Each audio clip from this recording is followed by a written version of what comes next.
welcome. I am Carol V. Brown Jones, and welcome to Gigi United by Love. Gigi stands for grandmothers and their girls, and that girl means their daughters, their daughter in laws, granddaughters. We're going to throw in the grandsons as well, and cousins, sisters, nieces, and your good friends too. This is for you. That means all women are welcome here. I focus on the grandmothers because grandmothers are special, right? Most of you agree with me. On this podcast, I will share wisdom from wise women, family groups coming together and getting to know each other better, closing the generation gap. Women and some men with some good business tips for us and things that we need to know about. Thank you for being here, and I hope that you will share this program with your friends and subscribe to the YouTube channel and to this podcast. I'm ready to start. Hello, everyone. I'd like to introduce to you my next guest, Reverend Terry Murray. She has been serving as a minister at the Unity of Olympia Church since the summer of 2012. Reverend Terry is an inspirational speaker and a talented workshop facilitator. She's passionate about personal development through spiritual experiences. She is a graduate of the Masters of Divinity program through the Unity Institute and holds a BA in psychology. He also has a certificate in peacemaking skills, compassionate communication, and is a certified Q coach. I think that stands for quantum coach for the art and practices of living with nothing and no one against you. Reverend Terry grew up in Federal Way, Washington, and loves Olympia, Washington, where she now lives. Her personal statement is one with spirit. I call others to join me as we claim lives of freedom and joy through personal development and spiritual experiences. I like to add that Reverend Terry Murray is one of the earth angels that I talk about in my book, Get on Board the New Underground Railroad. Harriet Tubman's spirit is guiding us to love in action. Reverend Terry is one of those people that had some inspiration on me writing this book, and I call them Earth Angels. I hope you will join us on November 12th at 5 p.m. Pacific time, and we will be on Zoom. So the Zoom link to join this event will be at the end of my interview with Reverend Terry. I want to welcome Reverend Terry Murray from the Unity Church of Olympia. We've become friends now. Yes, we have. Yes, thank you so much again for allowing me to have your pulpit for a Sunday to greet your congregation and share Harriet a little bit with them.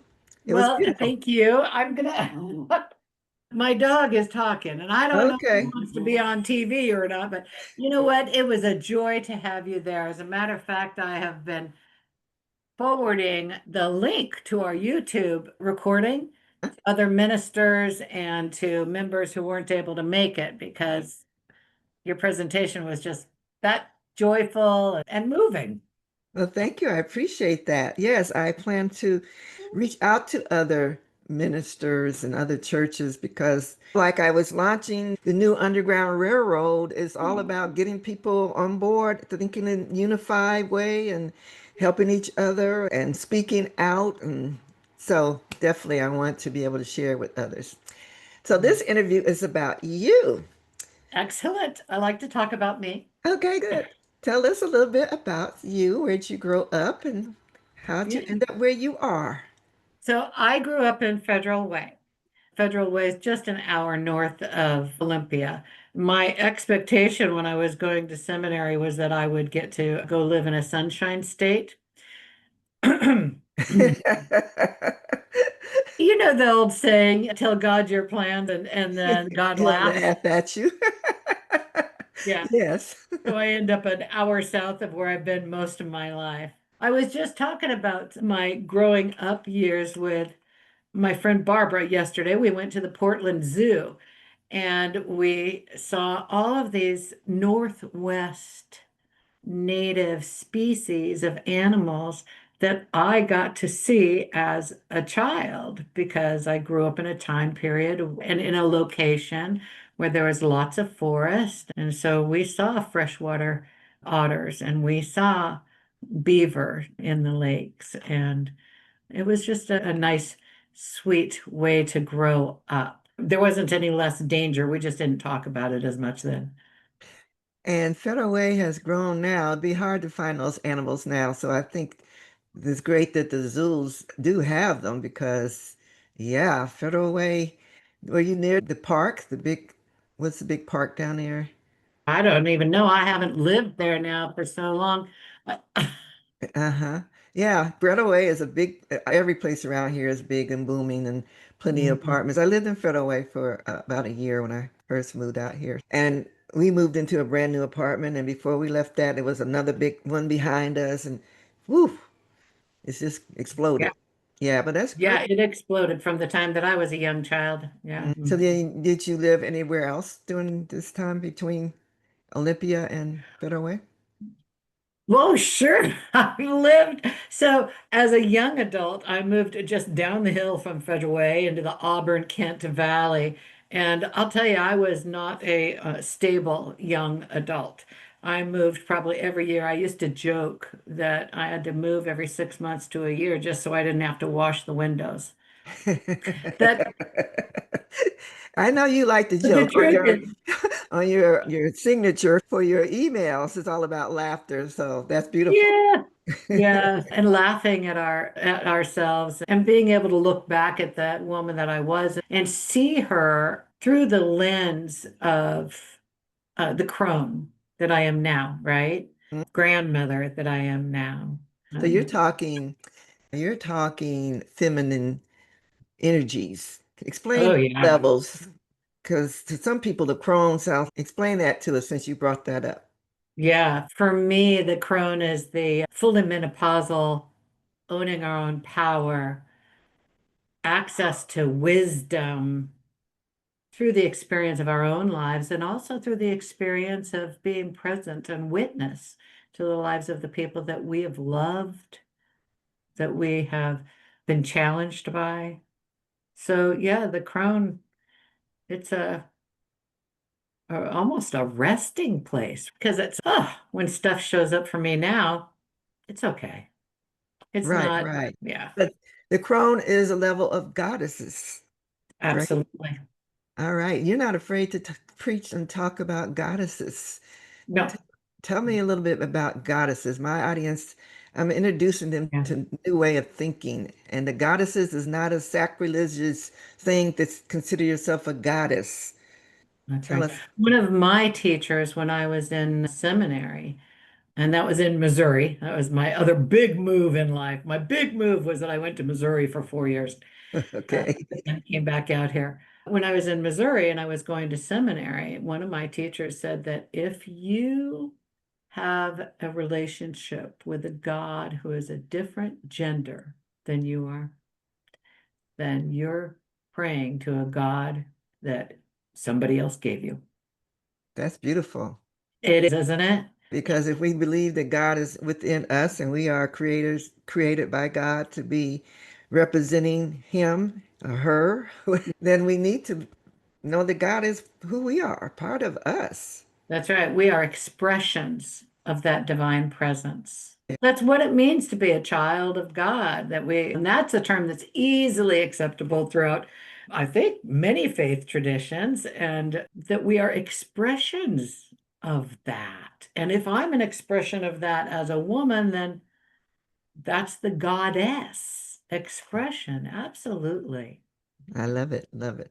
No, I will say though that for me personally, when I start thinking about big picture God, that big picture God has no gender. Right. Right? I It's agree. yeah. Right. So tell us about how you became a pastor. Let's see, I grew up in the Unity tradition. And that meant I went to the youth rallies and I was at a high school youth rally in Unity. We call that the Youth of Unity. And I was at a rally and I heard another boy, a teenage boy, say, I'm gonna go to Unity Village and become a minister. And in my head, I heard, me too. How old were you? 16. Okay. 16, and I just found out about booze and boys, and I was like, yeah, what was that?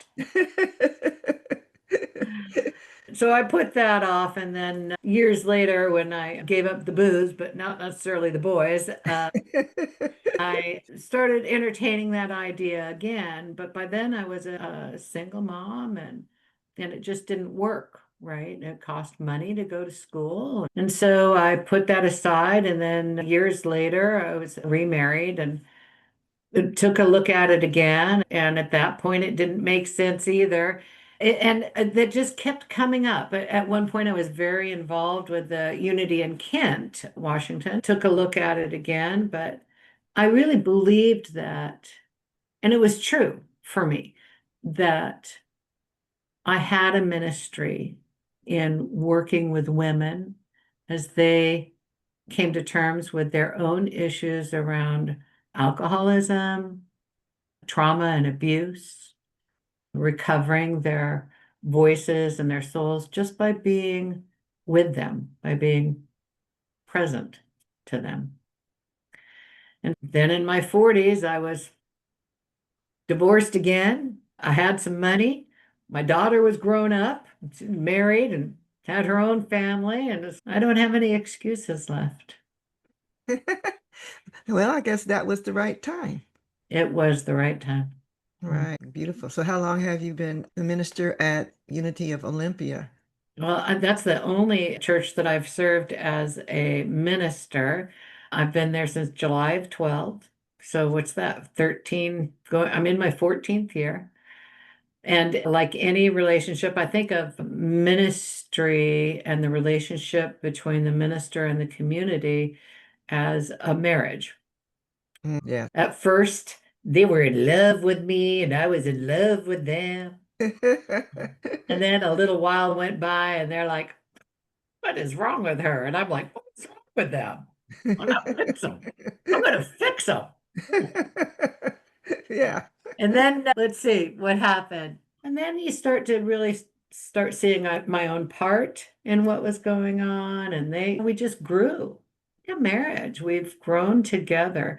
I think most unity communities do not have pastors, ministers stay as long as many of the other faith traditions do. But I've felt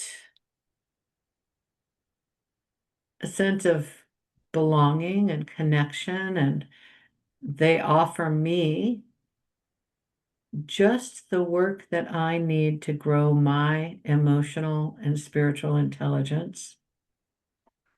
Beautiful. Beautiful. Why is it you think that a lot of Unity ministers move on sooner or quicker? I know at some different churches they're appointed by a higher office and then they're rotated to different places. Is that how Unity is? No, we our parent organization, Unity Worldwide Ministries, has it's like a clearinghouse. Those who have openings for ministers and those who are ministers who are looking for employment work with this clearinghouse through our parent organization, and they hook us up with interviews and so that's the way that works. Our own communities choose. It's a mutual choice. Again, much like a marriage. We don't have Right. the arranged marriage. Okay. That's good. That's good. And your church is in a unique situation about where you are. Tell us about that. Oh, it's a beautiful story. Unity of Olympia began in the 1950s with a visiting minister. And then in the 1970s, when all of our churches, not just Unity, but all of the churches across the United States were growing, right? Unity also, Unity of Olympia was growing.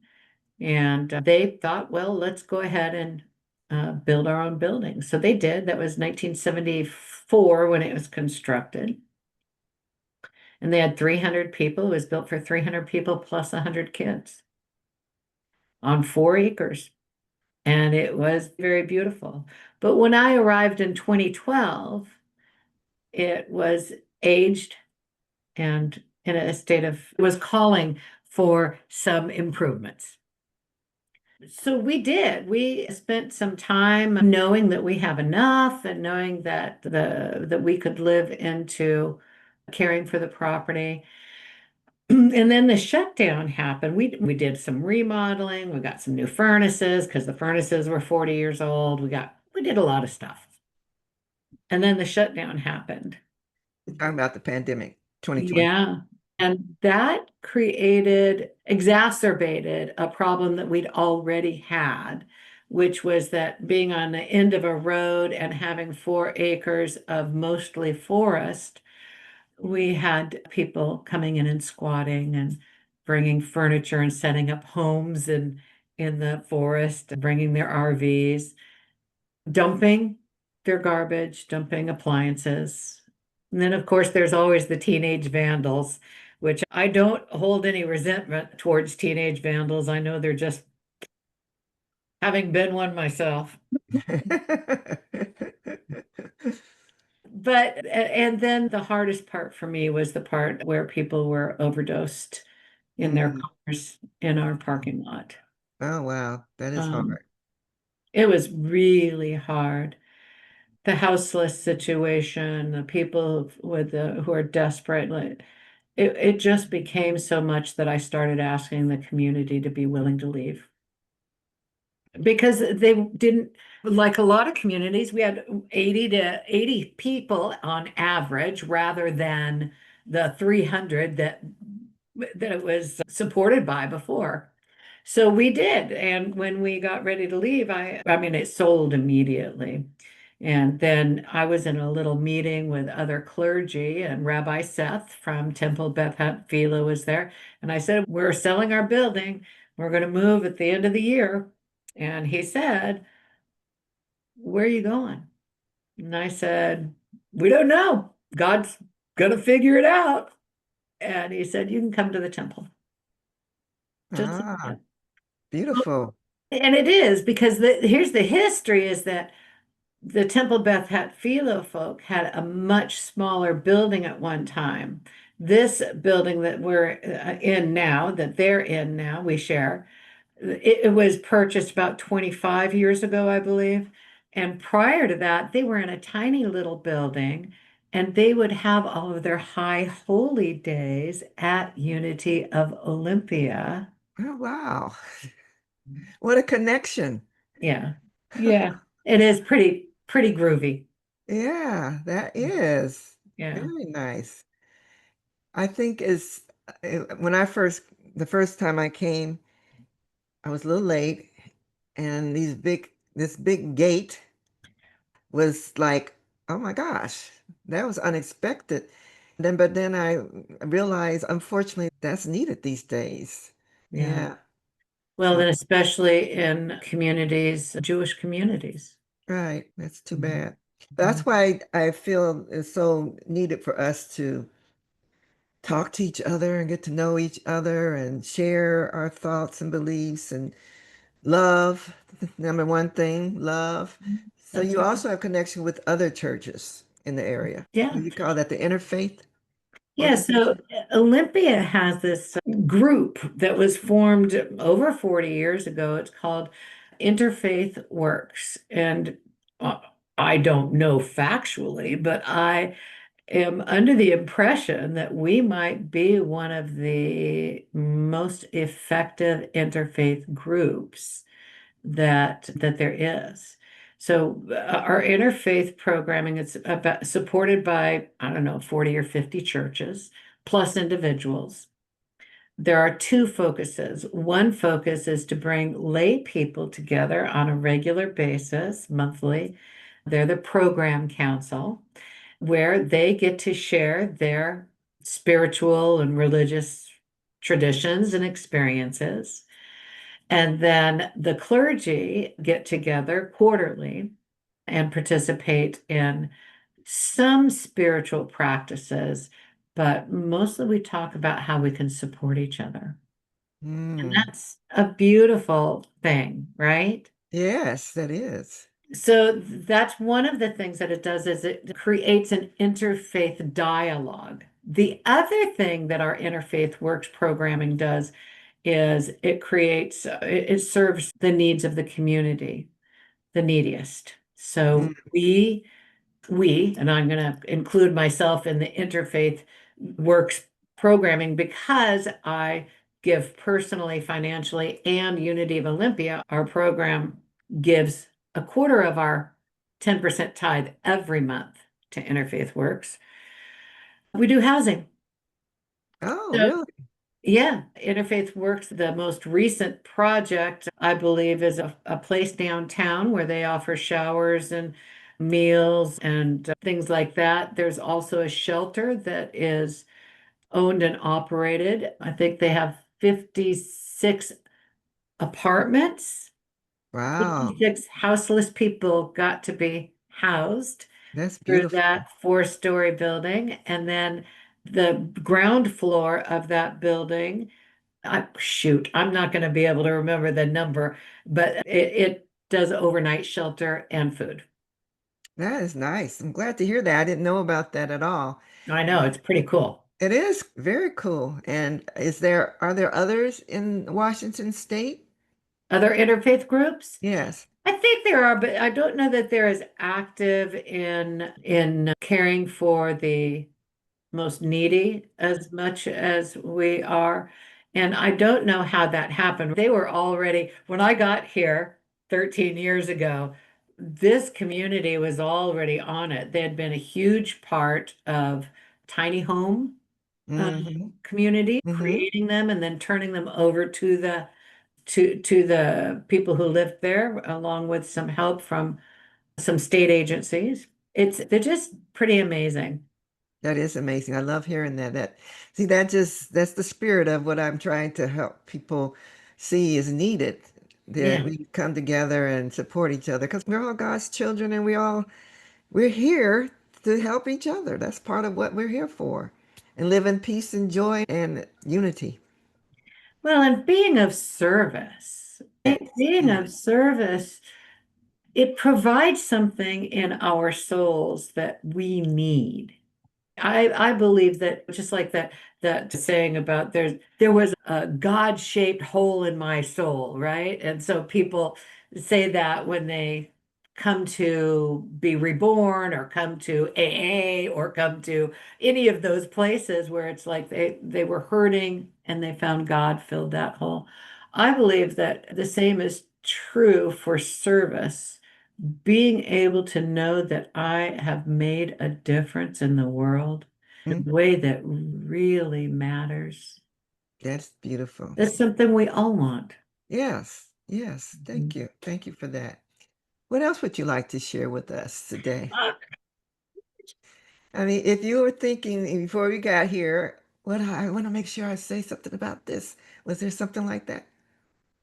I don't know. I didn't really give it much thought. I thought you were going to be in charge. I am in charge and just trying to spark your thoughts of what you want to share. Let's talk about Harriet.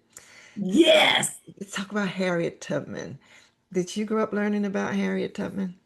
I did. I grew up in the 70s. I did not hear anything about Harriet after fourth grade. My Hmm. fourth grade teacher was a brilliant, amazing woman and taught us lots of stuff. Yeah, and I think that's the situation for a lot of us after we leave fourth or fifth grade. So when I Mhm. was traveling all over Washington State, in the schools and the churches and the libraries, the children were so excited. I always had to make sure I was up on my facts Because when I open it up for questions, I have to be ready to answer them right, or at least give an Hmm. answer that they could understand and satisfy them. But definitely, I didn't want to give any wrong answers because I know that they knew the stories, and that was good. It kept me on my toes, and I think it added interest to them to be say, "Oh yeah, I talked to Harriet Tubman today." But it's been I great. loved that presentation. You told me in advance that you were going to talk to me, and I said, okay, I'll sit front row center. In my mind, I had made up this story that you were going to use me as a focal point, not that you were going to ask me questions. They were easy enough. But they were very easy questions, and it was fun to participate. Oh, thank you. I appreciate that. Yeah, and so Harriet's voice is to me one to share, and she's remained popular and continued to grow with people learning more about her. We watched just the other night, it was a documentary on PBS about Harriet, and it was people talking about her life and the history behind it and the atmosphere and what she had to deal with. It was very interesting. It just, again, just let me know that sharing her story is important because Yeah. she is a person that was all about service, all about you love the love and actions that I talk about. The fact that Hmm. she went back because she loved those people that was back there suffering and she could not live joyfully knowing that's such an important lesson. And that's Yeah. why I want people to reunite in their own spirits that need to be in service. And that's Hmm. why I continue to teach Harriet So stories. I have a couple of questions about Harriet Tubman that I do not know the answers to, and so I'm going to throw it Okay. out for you. Did she get an opportunity to have children and or grandchildren? No, Harriet did not have any children. She and her husband, of course, I don't know the discussion back there, but if she did have children, they would have been slaves because their mother was slave. Even though her husband was free, John Mm-hmm. Tubman was free. And in Maryland, they had a lot of free black people there, and they worked side by side with those who were enslaved. And yeah, she did not. She did later on in life help raise a stepdaughter from her Oh. second husband. Mhm. Yeah. I was just wondering because your commitment to grandmothers mm, finding a way to true freedom and joy in their own hearts and minds. I was just wondering if that was part of the Harriet Tubman story as well. We actually, no, it was not. But I just got to grandmother's. So this book, the Harriet Tubman Way, was written for girls.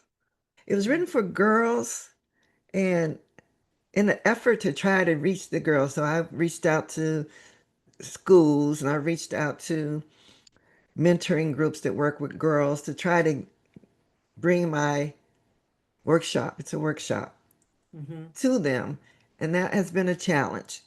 So when I had my podcast, which I started last July 24, it was the people that approached me about doing the podcast and said this that they thought the market would be girls 10 to 14, which happened to be my market. So I said, okay, let me take this opportunity. And the way I presented it, I would start out with a part of a chapter from the book, and then I would have guest speakers with mostly women, all women, sometimes a couple of girls. But I didn't really think I was getting to the girls, the message to the girls. But I did have a viewing by grandmothers, women in my age group, and so I thought, okay. And some of them were sharing it with the younger family members, the girls and their daughters. So I thought maybe this is who I really need to focus on to because we need our self-love first. When I realize I'm at the top of I'm and the matriarch for my immediate family.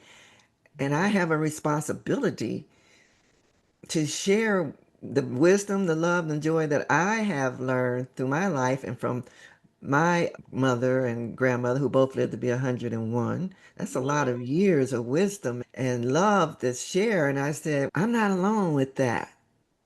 I'm not alone. We all have that. And many of us are the top of it, of the line. And when we're gone, it's gone. Because Mhm. today's atmosphere with all the media that influences people, and now the AI that you don't know what you're seeing, if it's true or not. People, Mhm. our kids need a baseline of love and making wise decisions and knowing that God is guiding them and protecting them. And so that's why I came to grandmothers. Yeah, because they came to you. Yes. Isn't it funny? It's almost one of those things, just like I was saying earlier, where you make a plan and God laughs. But God doesn't laugh and just walk away. No. Yeah. So I love that. It's kind of like my coming to Olympia. I can't imagine being anywhere else now. And you're beautiful. serving, yeah, and you're serving grandmothers. Seems like a perfect fit. And the younger grandmothers too. Grandmothers are getting younger. And some of them don't want to be called grandmothers, which is fine. There's a lot of cute names for grandmothers, but I also want, like I was saying Sunday, it's an honor. And if you think about who has lived more life, who has seen God's miracles in front of us more than us in our age group. So it's an Mhm. honor. It's an honor. I join you in that. Great, Yeah. great. Thank you. And it's been an honor to talk to you and get to know you a little bit better. Your church is beautiful. I do plan to Yeah. visit some more. And you introduced me to unity, like I mentioned to you when we first met. I don't know if I mentioned or not, but along the road of me portraying Harriet and looking for locations to present, someone said, "Oh, you should check with the Unity Church. They're very opening." And so that was years ago. And so then I decided, let me check with the Unity Church. And you responded, and I thank you for that. And first you asked, first thing you asked me, are you familiar with the Unity principles? Ah, I said, no, but I did find them. And then my spiritual journey, since I would say in the last,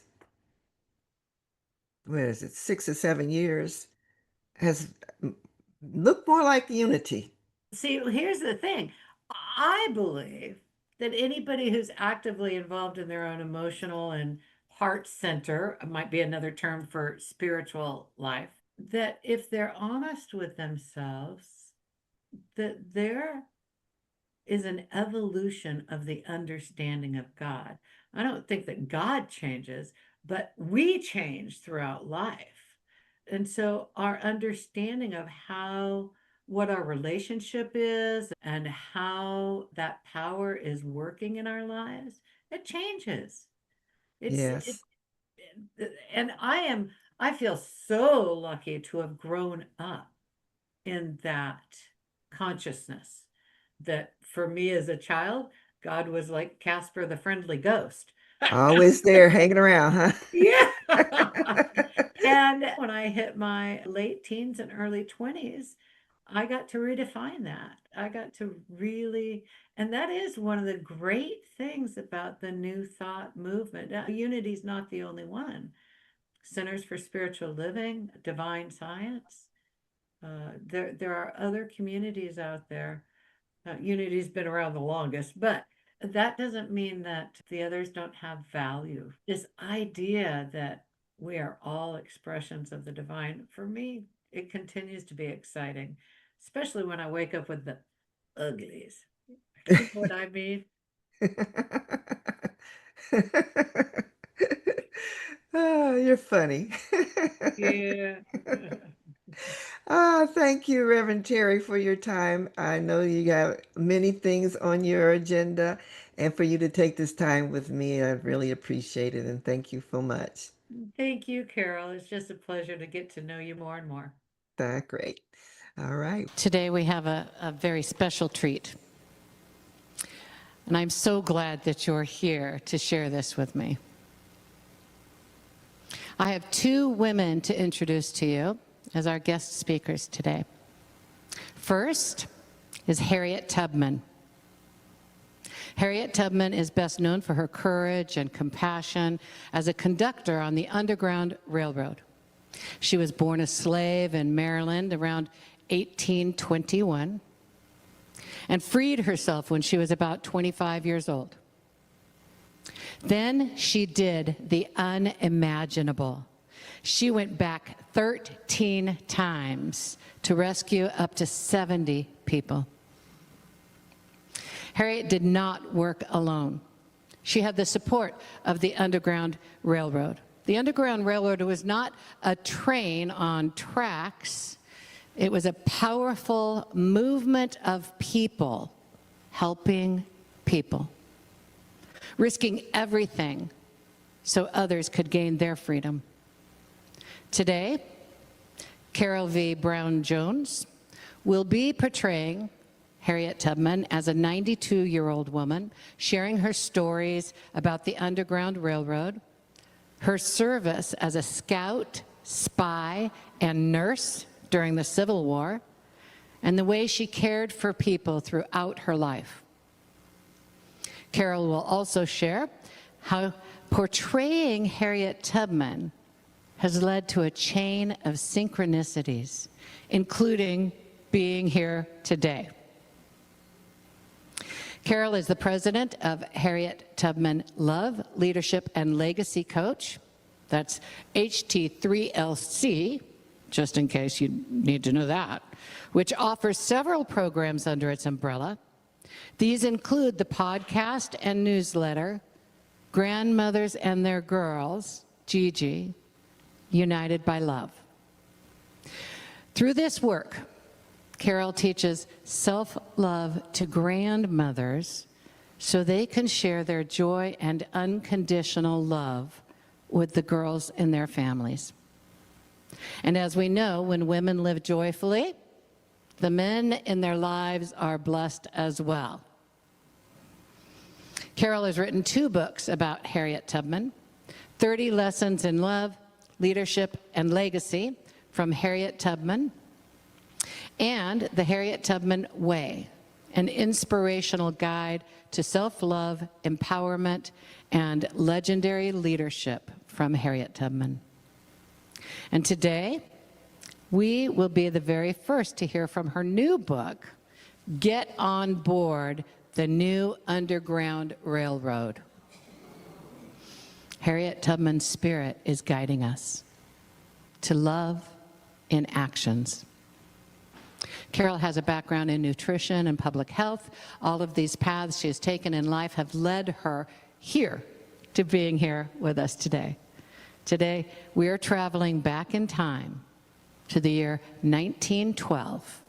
Harriet Tubman is 92 years old, and through the magic of storytelling, we'll have a visit with Harriet Tubman. Get ready to be touched by the spirit of Harriet. Please welcome Harriet Tubman.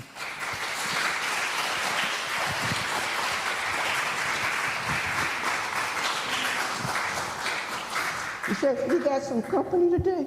You got visitors today? Oh, I always love when folks come to visit me, showing up to. Oh, yeah. Watch your step. Thank you, brother. Thank you. Look. Well, hello there. I sure enough do got some visitors here today. Sure enough. Ain't that nice? Hey, how you doing, baby? Good. Did you bring all these folks here up to? Well, that sure is nice of you. It looks like a church or something. Is this a church? I love when church folks come to visit me. I sure enough do. All the way up here in Auburn, New York. That's right. What's your name, baby? Reverend Terry. Reverend Terry. Oh, ain't that special? Reverend Terry brought her church to see Harriet Tubman. That's so nice. I love her. And I love when folks come and I can tell them about the Underground Railroad. Did y'all come to hear about the Underground Railroad? You know what? You came to the right place, because I sure enough know something about that. Sure enough, too. Does y'all know I made 13 trips on the Underground Railroad? Sure enough. And I brought about 70 folks up to Freedom. And my train never jumped the track. I never lost a single passenger. Never did. But church, I tell you, ain't no way I could have done that by myself. The Lord was with me every step of the way. My mama always told me, hold steady to his hand and he's going to see you through. And he sure enough did, sure enough did. Because I'm telling you, first I always let folks know, I can tell you about the Underground Railroad, but I got to tell you what I was running away from. That slavery. I hated that slavery. Ooh, it was terrible. I grew up as a slave till I was about 25 years old.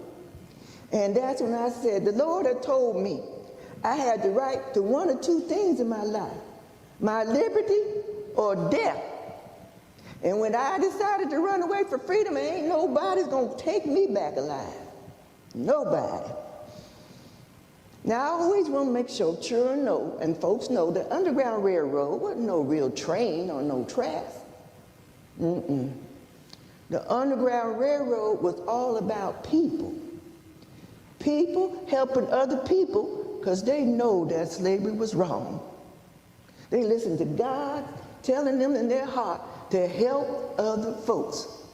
So you had colored folks, white folks, you had Indian folks all working together. Sure enough. So, see, I was a conductor. See, we talked in codes because this was a secret society. And I was a conductor. Yeah, I was one of the folks to go back in the South. I'd go back to Maryland and bring my folks up to Freedom. Sure enough did. And then if you wants to help, your place be called a safe place.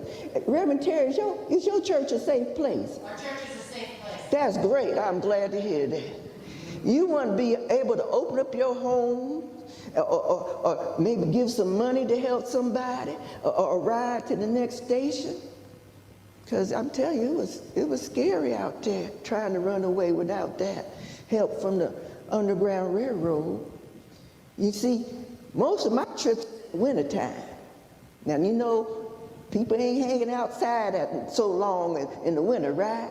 And you got nice long nights, so we had plenty of time to get going before the overseer was out looking for us. They sent somebody out to look for the people that was running away with me. Sure enough did. I was making so many trips, folks was calling me Moses, like Moses in the Bible. Y'all know about Moses. And so sometimes I sing that Go Down Moses song so people could know I was headed back. Did y'all know that song, Go Down Moses? I'm gonna teach it to you. I'm gonna show you. I'm gonna have y'all sing that with me. Now, you ain't got to know all the words. I'm gonna do like this, and you say, let my people go, okay? And this is how it go. This is how it go. I'll do a little hand clap. Do a little hand clap with me. When Israel was in Egypt land, let my people go. Oppressed so hard they could not stand. Let my people go. Oh, go down, Moses, way down in Egypt's land. Tell old Pharaoh. Let my people go. Good job. Reverend Terry, you got some good singers at your church. That's special, sure enough. Yeah, I'm telling you, I was treated really bad as a child. I started working out away from my parents when I was about 5 years old. And then I got hit in the head when I was about 15, and that changed my life forever. Then I know I wanted to be free. And children, I tell you, when I finally got my freedom,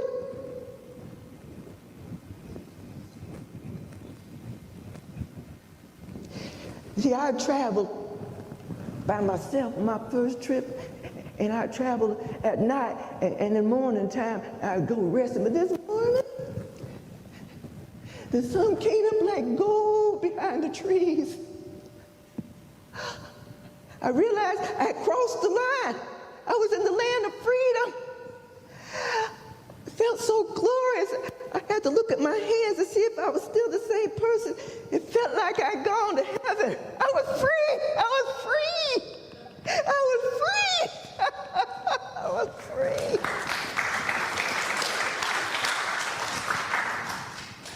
But I was all alone. Ain't nobody up there. And I was free, but my people were still back in that slavery. And I could hear their moans and groans. And I said, oh, Lord Jesus, I was going to go back. If you go with me, I was going to go back. And I'm going to bring my people up to freedom so they could be free. That the children can go to school and learn to read and write. And you could get a job and you keep the money and take care of your children. And you could go here and there and be in joy and love. So I went back 13 times. And my train never jumped the track. Never did. Never did. Good morning. Good morning. Thank you, Unity, for allowing me to be here. Reverend Terry, I really appreciate this opportunity to bring Harriet to you all and to bring my little message to you all. Thank you.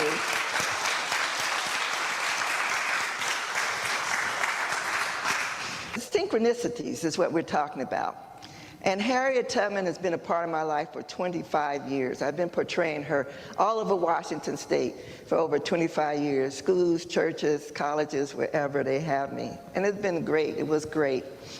I also have written books about Harriet. So Harriet's been a part of me for a long time. And I see her as a mentor. She's a person who believed that God was always with her. She believed that there was nothing that she couldn't do with God in control of her life. You agree with that? That's how she felt, and that's why I feel like she has led me to want to share this message today. And the synchronicities is a beautiful way to put it. I want to thank Reverend Terry. When I came, she talked about prayer and action. And one of my themes is love in actions with the S on it. Because I believe that every word, every thought, everything, every dollar you spend should be done out of love. Wouldn't that make a world of difference if we just did that? But in synchronicities, after I left the church, I started getting this download of this book. There was a couple of other things that added to it. One lady named, I was at a networking group, Alexandra Sylvie Labar just announced her new book, Show Up Scared. And in that conversation, when she was presenting, she asked, what fear is holding you back? And I had to ask myself, why haven't I stepped out and done what I know I'm supposed to be doing? That was sharing my own stories. I've been sharing Harriet's for a long time. I'm happy to learn someone else's story and tell that. But to share my stories, that's a little scary. Not I had lived a horror picture, but the last few years of my life were pretty horrible as I found myself a victim of domestic violence. Then I had to suffer the loss of my firstborn child. Some things just hard to talk about, but sometimes it's important. The reason I tell Harriet Tubman stories is because there's a message in there. Not because she was a slave and she lived as a slave and slavery was such a terrible thing, because of the person she was. She had faith, she forgave, she had compassion, she was courageous, and she had love in her heart that she put in her actions all of her life. So that brought me here today. There's a couple of more earth angels that I mentioned in the book. So the book, I mentioned these earth angels that led to me in this flow of life right here to where I am right now. Another couple of a podcast where I interview women with wisdom, and I just interviewed the first man that's going to be on my podcast. His name is Ed Emoji, and his wife Kathleen Walls. I interviewed them together, and they shared their platform where they're teaching about, they have a little movie that they put together on YouTube about human trafficking. That is a major problem that goes undiscussed. That's just one form of slavery that still exists today. We have many others. The fear of each other, right? The wars that can seem not to stop. The many, many things that we hear on the news that we know, I wish that was different. Let me pray about it. Well, let me tell you what Frederick Douglass said. You know who Frederick Douglass was? He said, I prayed for 25 years for freedom, but freedom didn't come until I prayed with my legs. That's love in actions, right? We need to put our love in action. And that's what my new book is all about. Get on board the new Underground Railroad. That's right. Harriet Tubman's spirit is guiding us, all of us, to start putting our love in our actions. When I first talked to Reverend Terry, she asked me, do you know the 5 principles of Unity Church? I didn't feel so bad when I came last week and she had to really coach you all.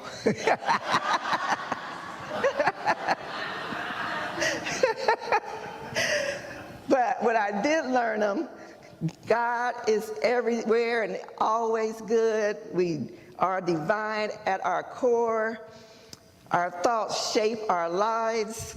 Prayer and meditation connects with us to God, and we live our truth by taking loving action.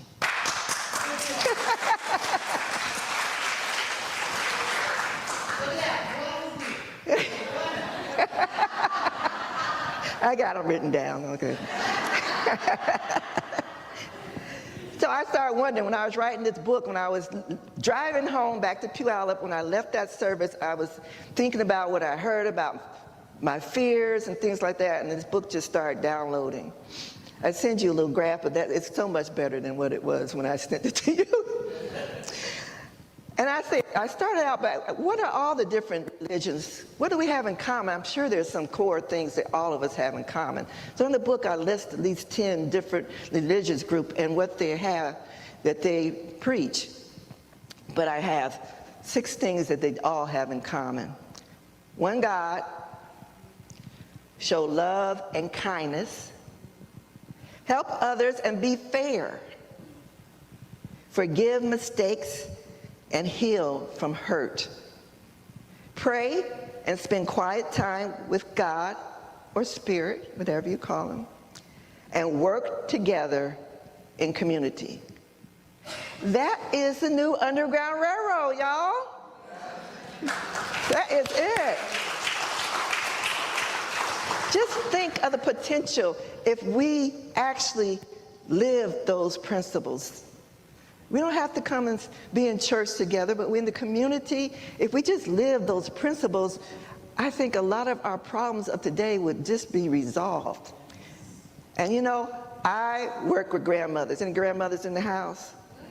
All right, all right, all right. Grandmothers are the most powerful people in the world. Am I right? Yeah.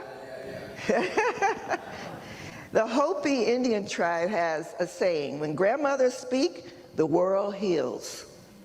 And I believe that. If you listen, ever since I started talking about grandmothers, since my husband Doug here with me, he sees something on the news and he let me know they're talking about their grandmother. The grandmother helped them do this. The grandmother inspired me for that. And I agree, the grandmothers have power. And my goal is to unify us with the love and actions, that we can feel our own personal joy first, Self-love, I say, is the main thing that we need to all have, because where is God living? Within us. And when we have self-love, it's not selfish at all. It's all about being all that we can be because who we truly are. The Spirit of God working within all of us. Harriet Tubman had to save herself first before she could save anyone else. That, I say, is why I say she had to love herself, to even believe, after being a third generational slave, that she should be free, that she was worthy. So that's why my books and my programs have always used Harriet. Another, I see self-love as the key as a domino. Everybody see the dominoes? You flip the domino. Each one of us can be the first domino. We don't have to change the whole world. First, we start with ourselves. My slogan is change the world one girl at a time, starting with this one girl. And this one girl shines and shows love, and then we flip the domino. That's how it works. I'll give you another synchronicity. All this happened in the last few weeks. A beautiful networking group, some younger ladies, we were in a Zoom call, but we had our little breakout room, and they we were sharing what we do, and I said, I work with grandmothers, and they said, oh, okay, well, one of them was a grandmother, but she didn't call herself grandmother. And they said, you know what, you maybe want to change your name from grandmother. I said grandmothers and girls, GG, United by Love. And I said, no, for you all, you may not want to be called grandmothers, but I am here for the grandmothers, the women in my age group who are sometimes forgotten women. That just sparked them. Forgotten women, that's it, use that. I thought, is that what they think about us? Why are we forgotten women? I tell you why. Because we've forgotten who we are. I'm going to get you involved in this little section right here. I'm going to read some statements, and if you agree, raise your hand or say yes so the people who are home can hear that you are agreeing with me. Say true or raise your hand. God made everything. True. God loves everything He made. True.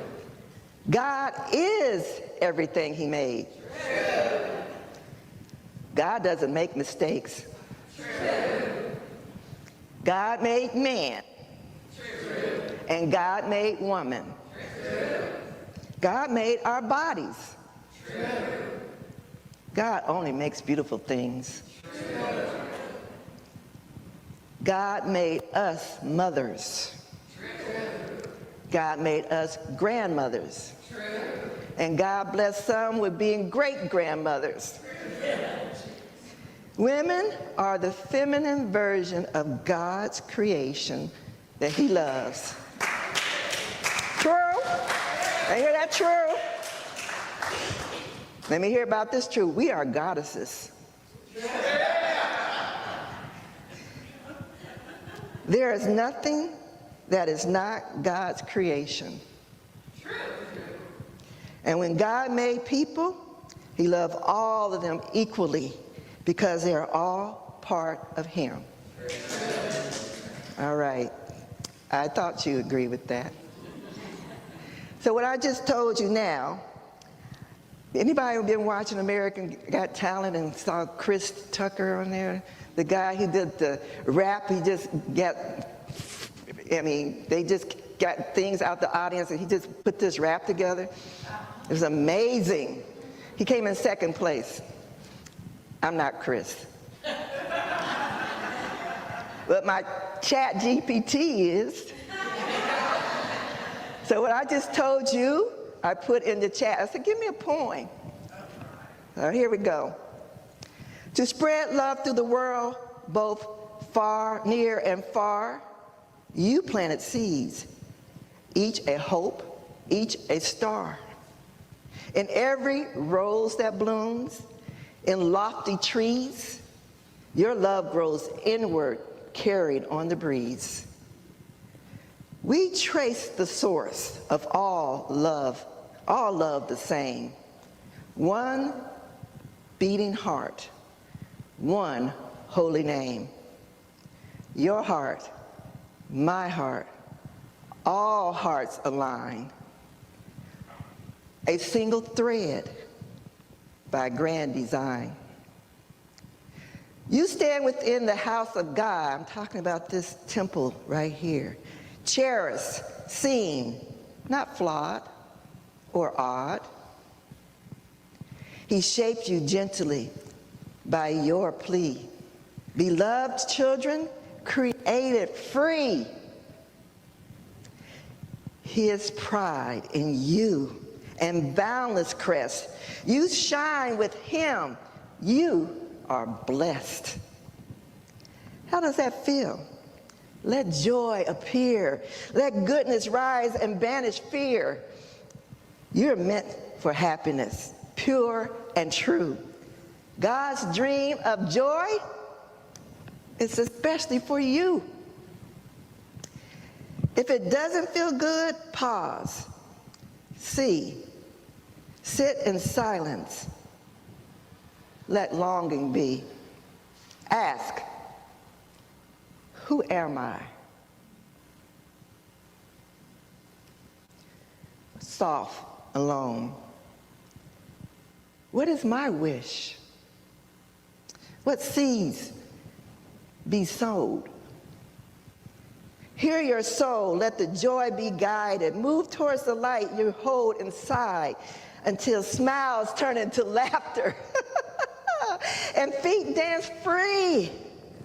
Tears of joy as sweet as can be. Remember, freedom. Lift your voice. The goddess within will always rejoice. Queen of your story, sovereign and grand.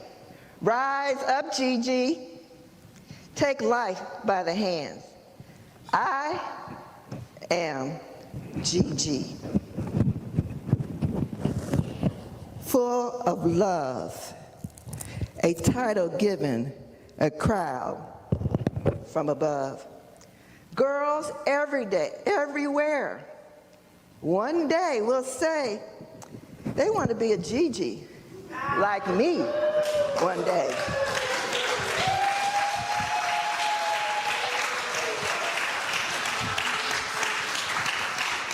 We need new Harriet Tubmans to step up for the Underground Railroad. No more slavery guard, but free as a butterfly, free as the goddess that God made us. We have power. I didn't forget the men, like she said. We know that the men will be happier when the women are happier, right? That self-love, that joy, coming together in unity, having love in actions, that's what this is all about. So, get on board the new Underground Railroad. We're here. We can make a difference in the world.